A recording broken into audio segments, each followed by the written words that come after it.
জায়গায় শুরু করে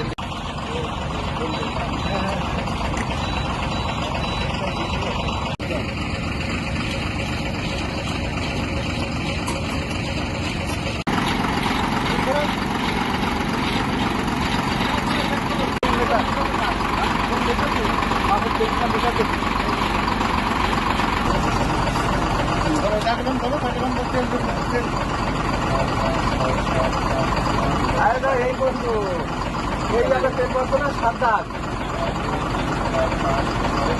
হ্যাঁ 7 দাগ তো তখন ভাবতাম না।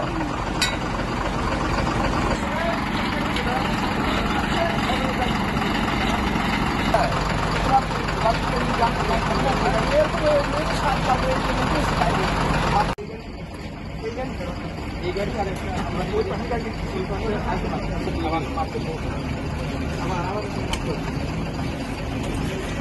ওই যে দুই গাড়িতে কাজ করে দিচ্ছে। হ্যাঁ এই দেখ সেক্টর ওই গাড়িতে কি মাল আছে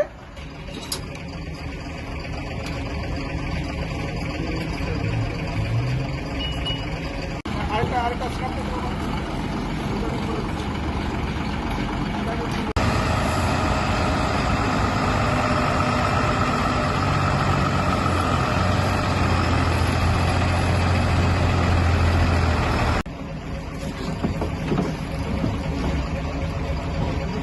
যা যা উপরে উঠে যা উপরে উঠে যা এদিক এদিক মুখ দিয়ে করি এদিক এদিক মুখ দিয়ে হ্যাঁ নিচে নামো নিচে হ্যাঁ বোতলের উপর আনতে হ্যাঁ হ্যাঁ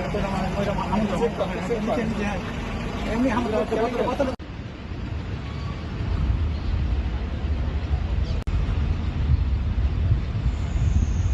তারপর আমাদেরকে পেশনা দিচ্ছে সেটা যে আমাদের সবাইকে যাতে কোনোভাবেই আমাদের পার্শ্ববর্তী রাষ্ট্রে তেল চলে যাইতে না পারে, কারণ এখনো হচ্ছে বাংলাদেশের তেলের দাম ওদের দেশের থেকে কম, পার্শ্ববর্তী রাষ্ট্র থেকে আমাদের দেশের তেলের দাম কম।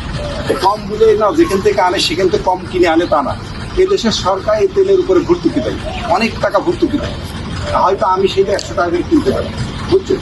এখন এই তেল যদি 150 টাকা হয়, সেই সামান্য লাভের জন্য আপনারা যদি তেল এই গাড়িতে 200 লিটার তেল নিয়ে চলে যান, চলে আসার সময় 100 লোক আমরা তো তেল পাচ্ছি না, আমরা তেল টুস করে পাম্প ব্যবহার করছি, আমাদের তো এখন ক্যাপাসিটি বাইরে দেওয়া 1 নম্বর। 2 নম্বর কথা হচ্ছে যে ইন্ডিয়ান ড্রাইভাররা বাংলাদেশে আমরা ভাই এদেরকে আমাদের যথেষ্ট আমরা সদস্য আছি। হ্যাঁ ভাই বাইরে যাওয়া বন্ধ, আসলে তো আমরা এখান থেকে বন্ধ করতে পারবো না, এটাও সরকার পদক্ষেপ নিবে। আমাদের এখানে স্যার এটা স্বাধীনভাবে চলে, হ্যাঁ এটা ঠিক আছে, আর ওদের ওখানে